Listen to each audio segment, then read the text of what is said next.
क्या वह अपनी गलती नहीं मानती? क्या वह बड़बड़ाती नहीं है? Hello everyone, welcome back to my channel. हम बेसिक ग्रामर से इंग्लिश स्पोकन सीखते हैं एंड हमारे टॉपिक चल रहा है टेंस, जिसका हम प्रेजेंट इंडेफिनिट टेंस कंप्लीट कर चुके हैं। आज है क्लास 8 जो कि लास्ट क्लास है।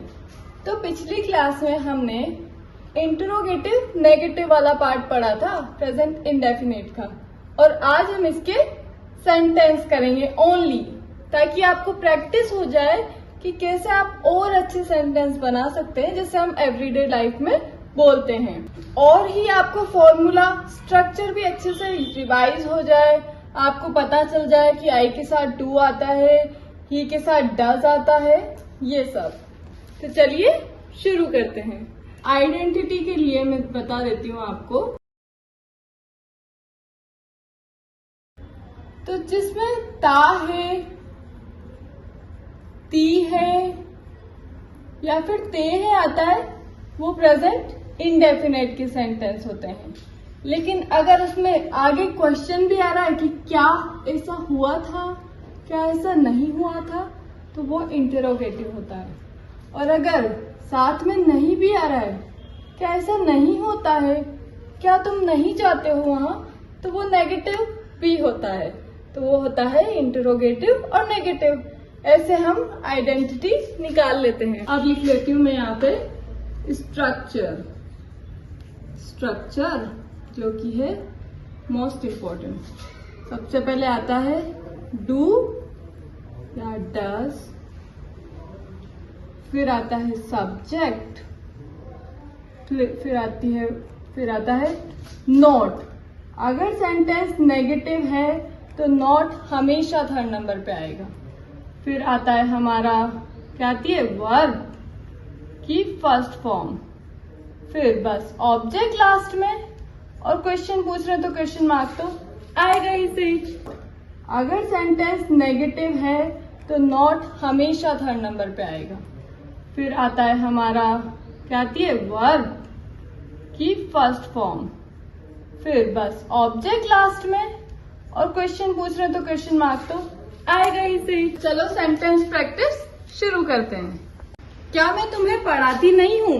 ती हूँ देखते हैं हम, समझ गए प्रेजेंट इंडेफिनिट का है। क्या और नहीं आ रहा है तो ये इंटरोगेटिव और नेगेटिव है। ये वाला फॉर्मूला लगाएंगे। क्या आपको जानना है कि डू किसके साथ आता है, डज किसके साथ आता है? अगर सब्जेक्ट सिंगुलर है तो उसके साथ आएगा डज, एक जने की बात हो तो, और अगर प्लूरल है तो उसके साथ आएगा डू। ओके, बाकी और अच्छे से मैंने लास्ट क्लास में एक्सप्लेन कर दिया है। फॉर्मूला लगाएंगे। सबसे पहले मे प्लूरल में काउंट होता है, मे के साथ हमेशा डू आता है। फिर आएगा सब्जेक्ट जो कि है आई, फिर आएगा नॉट क्योंकि नेगेटिव है। अगर नेगेटिव है सेंटेंस तो नॉट हमेशा थर्ड नंबर पे आता है। फिर आएगी हमारी वर्ब कौन सी हो रही है, पढ़ाने की, सेंटेंस टीच। फिर आएगा ऑब्जेक्ट क्या बचा अब इसमें, जो लास्ट में बचता है वो ऑब्जेक्ट होता है। तुम्हें को इंग्लिश में बोलते हैं यू, एंड लास्ट में question mark. Do I not teach you? अगर इसमें होता क्या मैं तुम्हें इंग्लिश नहीं पढ़ाती हूँ, तो हम लास्ट में इंग्लिश भी ऐड कर सकते थे। Do I not teach you English? क्या मैं तुम्हें इंग्लिश नहीं पढ़ाती हूँ? नेक्स्ट सेंटेंस है हमारा, तुम इतना फोन चलाते हो, क्या ये तुम्हें स्ट्रेस नहीं देता है? क्या ये तुम्हें तनाव नहीं देता है? तो इसे हम इंग्लिश में कैसे बोलेंगे? ता देखते हम समझ गए प्रेजेंट इंडेफिनिट का है।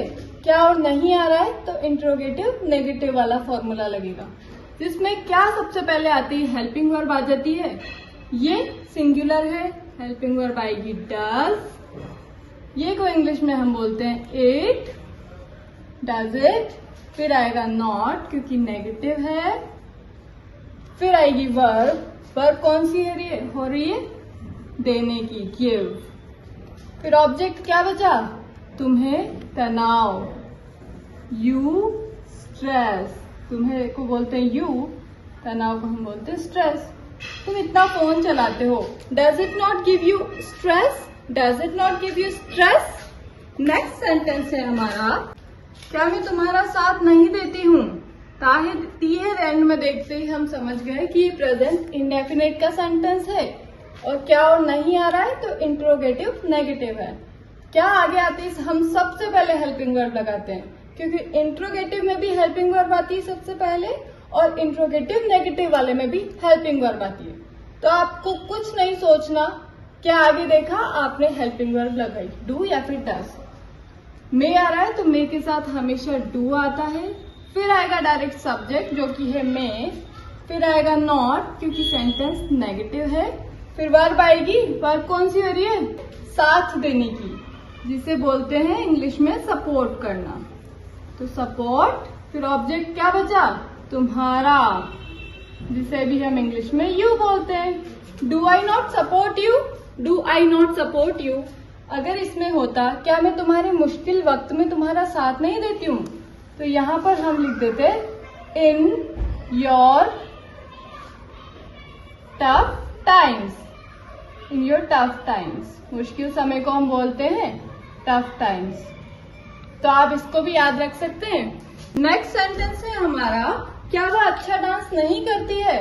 तो तीहे देखते हैं, हमने सोच लिया ये इंडेफिनेट का सेंटेंस है, क्या और नहीं आ रहा है तो ये इंट्रोगेटिव नेगेटिव है।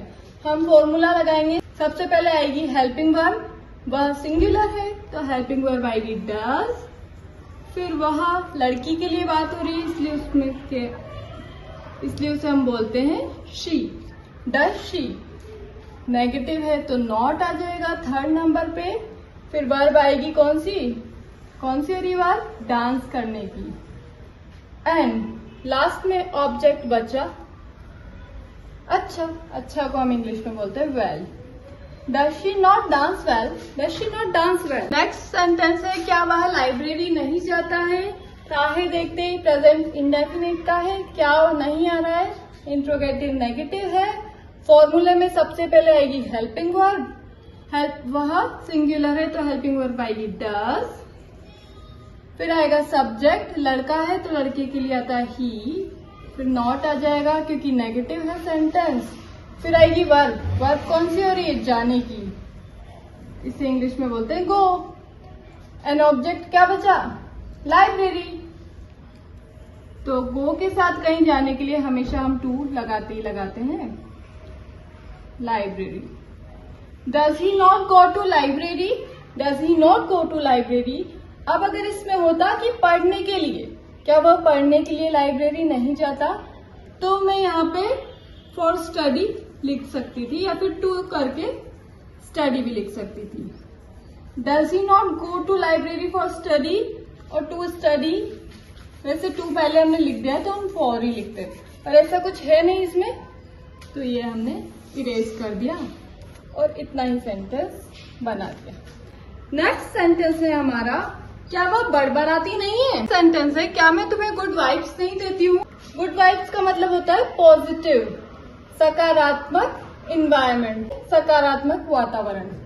तो सबसे पहले तीहे देखते हैं, हम समझ गए प्रेजेंट इंडेफिनेट का सेंटेंस है, और क्या और नहीं आ रहा है तो मतलब इंट्रोगेटिव नेगेटिव है। फॉर्मूला लगाएंगे, सबसे पहले आएगी हेल्पिंग वर्ब, आई के साथ हमेशा आता है डू, फिर आएगा सब्जेक्ट आई, फिर आएगा नॉट, नेगेटिव है सेंटेंस, फिर आएगी वर्ब होती है कार्य कौन सा हो रहा है इसमें, देने का, तो इसके लिए हम यूज करते हैं गिव। ऑब्जेक्ट क्या बचा, good vibes, good vibes. Do I not give you good vibes. And एक और ऑब्जेक्ट बचा है हमारे पास, तुम्हें, तो इसे हम एंड में लगा देंगे to you. Do I not give good vibes to you.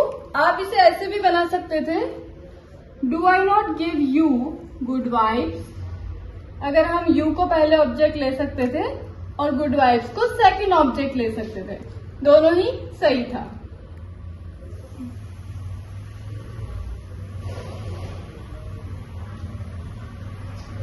दोनों ही सही है। नेक्स्ट सेंटेंस है हमारा, क्या वे जंक फूड नहीं खाते हैं। तो यह देखते हम समझ के प्रेजेंट इंडेफिनेट का है, क्या और नहीं आ रहा है तो इंट्रोगेटिव नेगेटिव है। फॉर्मूला में सबसे पहले आएगी हेल्पिंग वर्ब, तो वे प्लूरल है, इसके लिए हेल्पिंग वर्ब आती है डू। वे को इंग्लिश में बोलते हैं दे। फिर नेगेटिव है आएगा नॉट, डू दे नॉट। फिर आएगी वर्ब। वर्ब कौन सी हो रही है? खाने की, तो खाने को बोलते हैं ईट। फिर ऑब्जेक्ट क्या बचा? Junk food. Do they not eat junk food? Do they not eat junk food? काफी हेल्दी लोग हैं यार, they don't eat junk food. Next sentence है हमारा, क्या बच्चे तुम्हें परेशान नहीं करते? ये वो वाला है, क्या तुम बच्चों से परेशान नहीं होते? दोनों एक ही चीज है। ये देखते ही समझ गए हम प्रेजेंट इंडेफिनिट से बनेगा। क्या और नहीं आ रहा है तो ये इंट्रोगेटिव नेगेटिव वाला स्ट्रक्चर लगेगा इसमें। तो बच्चे क्या है? प्लूरल के साथ आता है डू। तो सबसे पहले हेल्पिंग वर्ब में आएगी डू। तो बच्चों को इंग्लिश में बोलते हैं चिल्ड्रन। फिर नेगेटिव है तो आ जाएगा नॉट। वर्ब कौन सी हो रही है? परेशान करने की, जिसे बोलते हैं इंग्लिश में अनॉय। एंड ऑब्जेक्ट क्या बचा? तुम्हें को हम इंग्लिश में बोलते हैं you. Does children not annoy you? Does children not annoy you? Next sentence है हमारा, क्या ये तुम्हें संतुष्ट नहीं करता?